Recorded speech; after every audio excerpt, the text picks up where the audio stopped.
kandi icyo kintu uwo muntu yari agikeneye akiriho. Aramwandikaho amagambo meza kandi ntari buyumve, ntari bunayasome kuri stati yawe ya telefone. WhatsApp groups, tugakusanya amafaranga umurundo n'umurundo, 5,000, 10, 20, 30, n'umuntu utazi ahantu bagurira indabo arahabaririza akahashaka.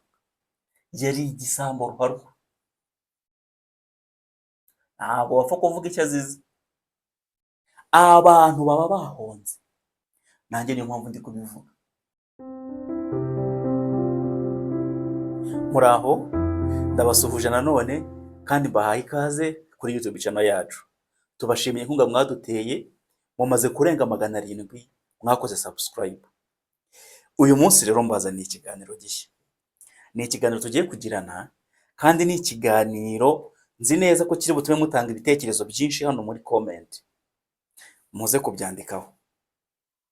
Hari ikintu jyewe maze iminsi nibaza, ariko kuva nakibaza haciye igihe kitari gito. Ariko kandi muri iki kiganiro ndifuza ko turaza kuza kugisoza dufashe inama kandi tugiye guhindura ibitekerezo n'imikorere. Uti ni iki rero?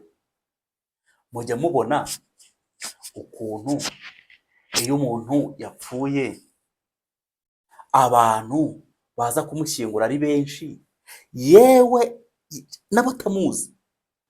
Usanga ku kiryo cyangwa se ahari kubera umuhango wo gushyingura, hari abantu bazi umuntu wapfuye, hari n'abatamuzi. Ahari ninkoresha ijambo gupfa ntugire ngo ahari nibeshye kuba ntavuze ngo kwitaba Imana. Mpamvu navuze kwitaba Imana nuko giye kwitaba Imana iryo jambo ntajya ndikoresha. Bibiliya mfite, iyo nawe ufite, waba uyifite mu rugo cyangwa ufite muri telefone, amagambo arimo umuntu yitaba Imana ari uko akiri muzima. Reka nguhe ingero. Mfite nk'ingero nkenye muri Bibiliya zikwereka ko umuntu atitaba Imana ari uko ashizemo umwuka, ahubwo Imana imuhamagara akayitaba akiriho, akiri muzima. Reka nguhe urugero rwa mbere. Uribuka umuntu muri Bibiliya witwa Samweli? Umwana witwa Samweli, mama we yaramubyaye amujyana mu rusengero i Shilo. Hanyuma umwana kubera ko yabanaga n'umutambyi witwaga Eli, Imana imuhamagariramo ishaka kugira inshingano imuha, ishaka no kumuha ubutumwa ashyira ishyanga rya Isirayeli. Yamuhamagaye bwa mbere, umwana ntiyamenye ibyo ari byo, ajya gusanga umutambyi Eli. Aramubwira ati rero sijye uguhamagaye. Ubwa kabiri, ubwa gatatu, uwo musaza Eli amenya ko ari Uwiteka uri guhamagara Samweli. Nuko arangije abwira uwo mwana muto ati, niyongera kuguhamagara usubize uti vuga kuko umugaragu wawe nteze amatwi. Niko byagenze. Imana ahamagara Samweli, Samweli arasubiza ati vuga kuko umugaragu wawe nteze amatwi. Imana imubwira icyo ashaka kumubwira, n'ubutumwa yashakaga kumuha irabumuha. Reka nguhe urugero rwa kabiri. Uzi umuhanuzi witwa Yesaya cyangwa muri Bibiliya ntagatifu yitwa Izayi? Uyu muhanuzi mu gice cya 6 nawe Imana yaramuhamagaye ibaza iti ndatuma nde, ninde watugendera? Yesaya arasubiza ati ndi hano, bari jyewe utuma. None se ubwo murumva Imana ihamagara umuntu ushizemo umwuka? Oya, Imana ihamagara umuntu muzima, ahubwo igiye kumuha ubutumwa, igiye kumuha ubutumwa agiye gutanga. Reka mbaho urundi rugero. Mu Kuva igice cya 3 wereka umurongo wa 3 kugeza ku murongo wa 6, Imana yahamagaye Mose, iramubwira iti, ubwo Mose yararagiye intama, Imana imubonekera mu gihuru cyaka umuriro. Imana iramubwira ngo Mose, Mose. Mose arasubiza ati karame. Imana iramubwira iti kwetura inkweto zawe kuko ahangaha uhagaze arahera. Kandi mubwira ko ishaka kumutuma muri Egiputa kujya gukurayo ubwoko bwayo akabujyana i Kanani. Mose akora inshingano nk'uko Uwiteka amuhamagariye kuyikora. bivuze ngo Mose nawe yitabye Imana. Reka mbaho urundi rugero rwa kane. Ibyakozwe n'intumwa igice cya 9 umurongo wa 3 n'umurongo wa 6. Yesu ubwe yabonekeye uwitwaga Sawuli waje kwitwa Pawulo. Yesu aramuhamagara ati Sawuli, Sawuli, undenganiriza iki? Sawuli arasubiza ati urinde mwami nkagukorera. Yesu aramubwira ati komeza urugendo ujye i Damasiko, nzakubwira icyo ukwiriye gukorayo. Sawuli nuko yahindutse yitwa Pawulo, tuzi muri Bibiliya wanditse inzandiko nyinshi. Niyo mpamvu jyewe rero ntakoresheje ijambo ryitwa kwitaba Imana, kuko umuntu yitaba Imana akiri muzima, akibasha kumva Imana ifite ubutumwa ishaka kumubwira. Igihe uzumva ubutumwa bwiza bw'agakiza bukurarikira kwihana, ukava mu nzira mbi ukajya mu nzira y'Imana, icyo gihe uzaba witabye Imana. Tugiye gukomeza rero. Hari ibintu rero njya mbona dukora iyo umuntu yapfuye, ariko nifuza ko bibaye byiza twabihindura jyewe nawe. Reka nkubwire ibintu bigeze kuri 6 dukora iyo tumaze kumenya ko umuntu yapfuye. Noneho turebe nimba nta buryo dushobora kubikora neza kuruta uko twabikoraga cyangwa tukabikosora. Icya mbere, abantu usanga ku masitati banditse ubutumwa bameze nk'aho babwira uwo muntu wapfuye, nk'aho ari kubumva, kandi mu by'ukuri ntari kumva. Twandika ubutumwa, urumva, ubutumwa bw'akababaro, ariko uwo muntu mu by'ukuri ntari bubusome, ariko twebwe turi bazima twebwe turi bubusome. Aramwandikaho amagambo meza kandi ntari buyumve, ntari bunayasome kuri stati yawe ya telefone. Icya kabiri, dutangira gukora WhatsApp groups, tugakusanya amafaranga umurundo n'umurundo, 5,000, 10, 20, 30, 100, 500, miliyoni.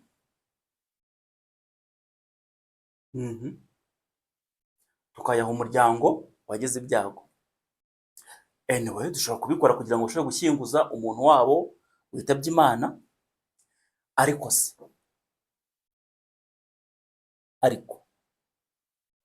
turaza kugera kuri iyo point nyuma.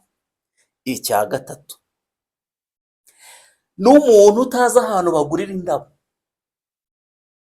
arahabaririza akahashaka, akagura ururabyo rwiza rubereye amaso ye, cyangwa rubereye amaso y'abaza kurureba, kuko tuzishyiriye ntazibona. Ntazi ngo ni nziza, ntazi ngo ni mbi, ntazi ngo ni indabyo zikiri fresh bavuye guca, ntazi ngo ni izaraye, ntazi ngo zirahumura, ntazi ngo nta na kimwe azi. Kambabwire ikindi cya kane, twandika mesaje zigaragaza ukuntu uwo muntu yari umuntu mwiza, yari umuntu w'abantu, yari umuntu ukunda abantu, tukandika ukuntu yadufashije, tukandika, tukamutaka, tukavuga ibiki. So none biramumarira iki? Ahari wavuga uti bifasha abandi basigaye kugira ngo bahindure imico yabo, nabo bafate imico ya kanaka, nabo bo bantu beza, babe kandi ku bantu, ibintu nk'ibyo. Uzi ko niyo umuntu yari igisambo ruharwa, ntabwo wapfa kuvuga icyo azize, batatubwira ngo azize urupfu rutunguranye. Mbese nta muntu bavuga amagambo mabi yapfuye, ashwi. Ubwo butumwa bwiza twandika uwo munsi, dufata mikorofoni tukamubwira izo ndabo nziza wayo. Nkubwira icya gatanu rero dukora, ku irimbi abantu baba bahonze, umuntu baba bahonze, abavayo bihannye, abakoze ibintu by'ibitangaza utamenya, bakavuga uburyo batazongera, bakavuga imirimo, bakavuga ibyo bagiye gukora, mbese abantu barahoga ukabona ntabwo uzi icyabaye. Abantu bihanira ku irimbi, kanaka rwose udusigiye urugero, tuzarukurikiza, umurage usize tuzawugenderaho, ariko ntuzi iyo abantu bavuye ku irimbi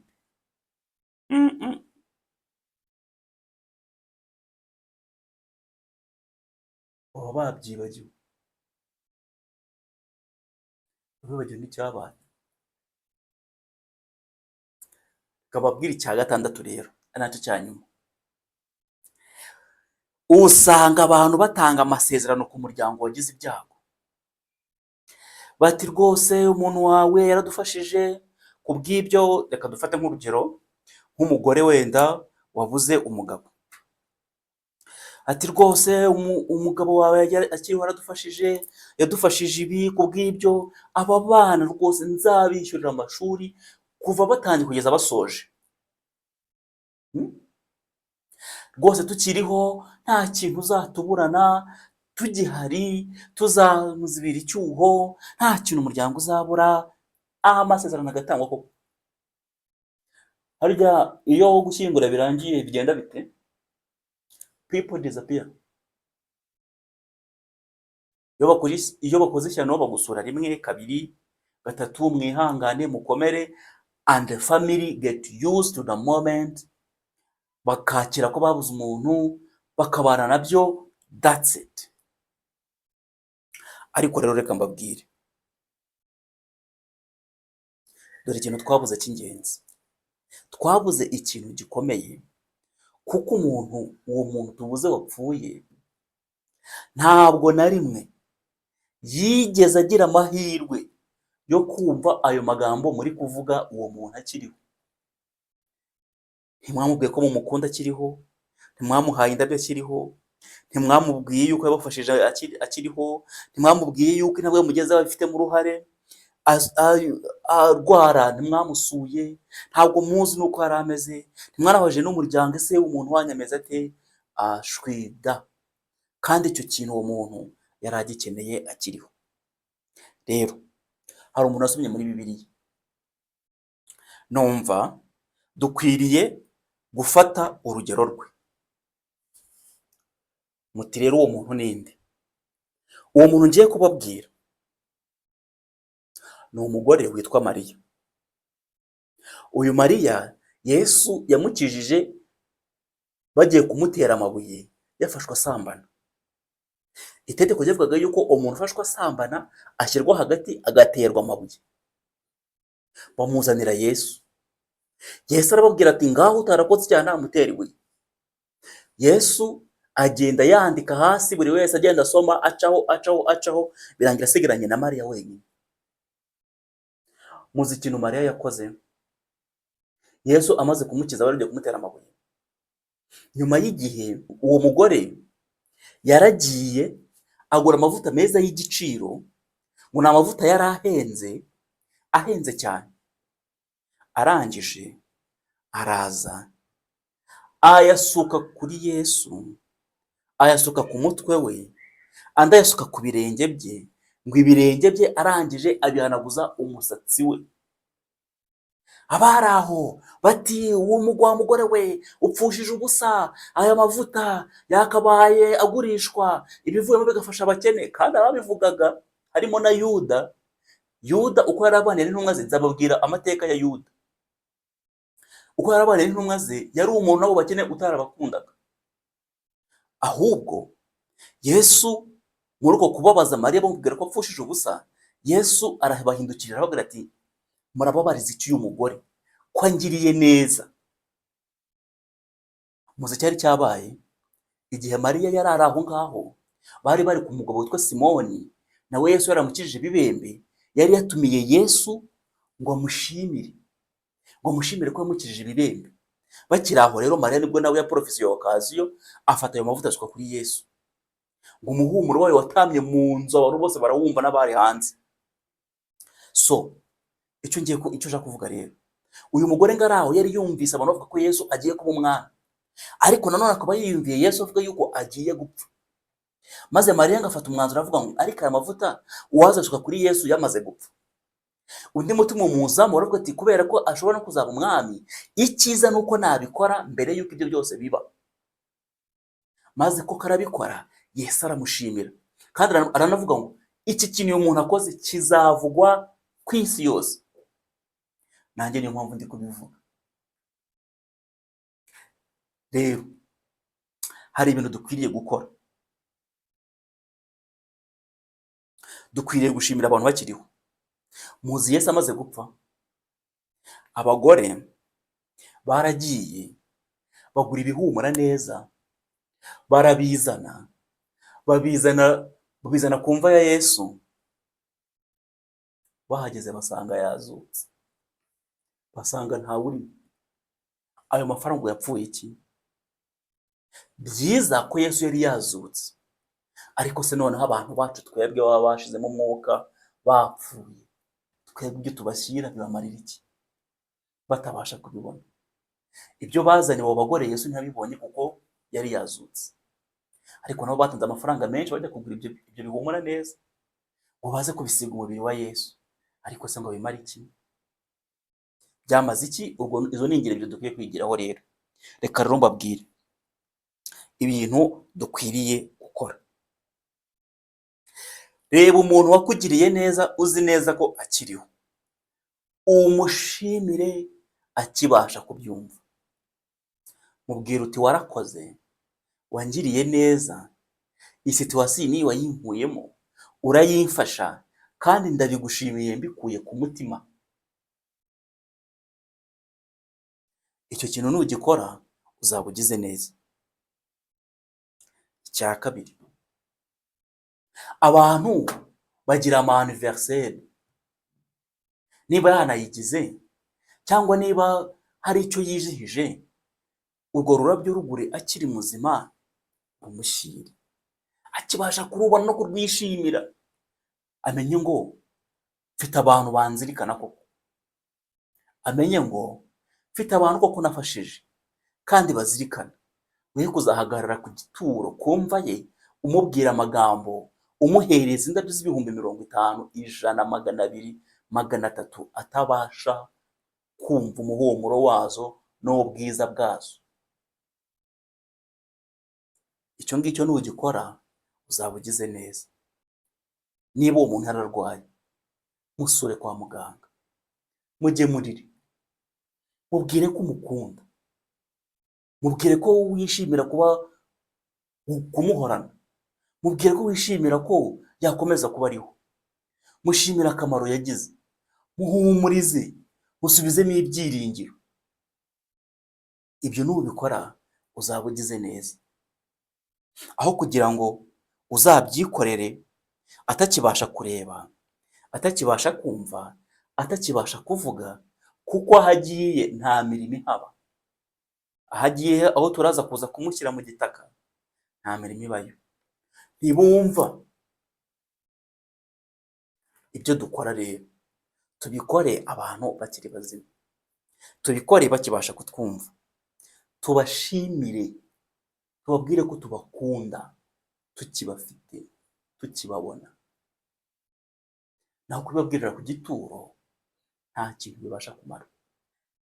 Ndagushimiye ko wankurikiye, Imana iguhe umugisha, kandi ko bashishe gukora ibyo ngibyo navuze. Twese Imana ibidushoboze, nicyo ngusabira mu izina rya Yesu, amen.